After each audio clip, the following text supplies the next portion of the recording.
Salat memiliki waktu-waktu, dan hadis yang pertama diangkat oleh penulis di sini adalah hadis yang sahih riwayat Imam Muslim dari Abdullah bin Amr radhiyallahu anhuma, bahwa nabinya Allah sallallahu alaihi wasallam bersabda, "Waktu dhuhri idza zalatis syams wa kana dhillur rajuli katulihi ma lam yahduril asr wa waqtul asri ma lam tasfarra syams wa waqtu salatil maghribi ma lam yaghib syafaq wa waqtu salatil isya'i ila nisfil lailil awsat wa waqtu salatis subhi min tulu'il fajri ma lam tatlu'is syams." Kata Nabi SAW, waktu duhur adalah apabila matahari telah tergelincir dan bayangan seseorang seperti panjang dirinya, selama belum tiba waktu asar. Dan yang dimaksud adalah tiba waktu asar adalah masuknya atau hilangnya bayangan seseorang, sebagaimana duhur tadi ada bayangan. Waktu asar adalah selama matahari belum menguning, masih terik terasa, belum berubah menjadi kemerah-merahan atau mendekati merah. Waktu sholat maghrib adalah selama syafaq, dan syafaq adalah awan yang berwarna merah di langit, biasanya terbenam atau menjelang terbenamnya matahari. Selama syafaq itu belum hilang. Dan waktu isya adalah semenjak hilangnya syafaq sampai setengah malam yang tengah. Yang dimaksud yang tengah adalah waktu yang menjelang azan subuh atau waktu subuh. Dan waktu sholat subuh adalah dari terbit fajar selama matahari belum terbit. Dan hadis ini diriwayatkan oleh Imam Muslim. Seperti biasa teman-teman sekalian, saya akan jelaskan pelajaran-pelajaran yang kita ambil daripada hadis ini. Pelajaran pertama, adanya waktu penentuan. Mungkin teman-teman bilang, untuk apa kita pelajari tentang duhur, waktu asar? Sekarang kan sudah ada jam, mudah, banyak pengingat, banyak media yang bisa kita pakai. Benar. Tapi mungkin tiba di saat atau ada beberapa saat di mana mungkin media kita rusak, atau kita berada di sebuah tempat kehilangan jejak di hutan, di gunung, ya.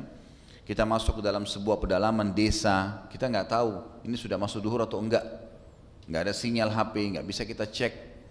Jam tangan rusak, mungkin ada orang pesawat jatuh, dia jatuh di tengah hutan. Mungkin kapalnya tenggelam, dia lagi naik kapal laut, mungkin, Allahu alam. Mungkin kesasar, naik bus jatuh, mobil busnya tergelinting jatuh di jurang, dia selamat dan tiba waktu sholat. Banyak yang bisa menjadi penyebab, tetap dibutuhkan. Makanya dalam syariat di sini dijelaskan tentang bagaimana kita mengetahui waktu sholat tiba.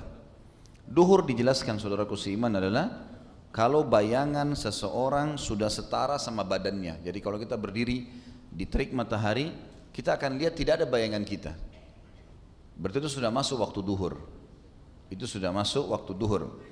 Dan dikatakan waktu duhur itu akan bertahan sampai sebelum tiba asar. Kapan asar itu? Adalah waktu di mana bayangan seseorang ada nampak tapi halus, ya. Jadi kalau duhur pas terik matahari berada di tengah-tengah kepala kita, nggak ada bayangannya. Kalau sudah lewat, sudah menjelang waktu asar, maka pada saat itu bayangan sudah terlihat tapi masih samar, gitu kan. Terlihat lepas dari badan manusia atau lewat dari badan manusia, tapi dia samar. Dan cahaya matahari itu terasa tidak seterik lagi waktu yang awal. Dan waktu maghrib adalah terlihatnya syafaq.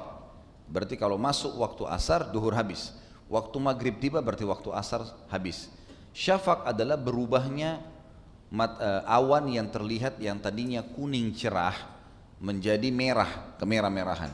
Tepatnya kalau memang matahari sudah terbenam.